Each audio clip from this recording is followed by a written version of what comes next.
Bax, bir valideyn düşünək. Bir valideyn övladının adına mesela atası rəhmətə gedib atasının adını qoyur öz oğluna. Bunu qoymaqda səbəbi nədir? Bilsən nədir səbəbi? Hər dəfə övladını o adla çağıranda atasını xatırlasın. Eləmi? Bax, Allah da hər dəfə bunu təkrarlatdırır ki, bu ayələrdə. Yəni insanlar Allahı unutmasınlar. Başa düşdün? Mesela bir iş görür, düzdür? Bir iş görür. O işin gedişatına özünü tamamen o işin gedişatına verip Allah'ı unutmasın.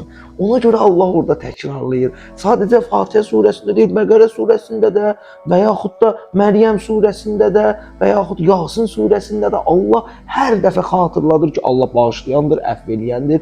Allah bağışlayandır, əfv eləyəndir. Allah rəhimdir, Allah rəhmandır. Bunları xatırlatmağın səbəbi odur ki,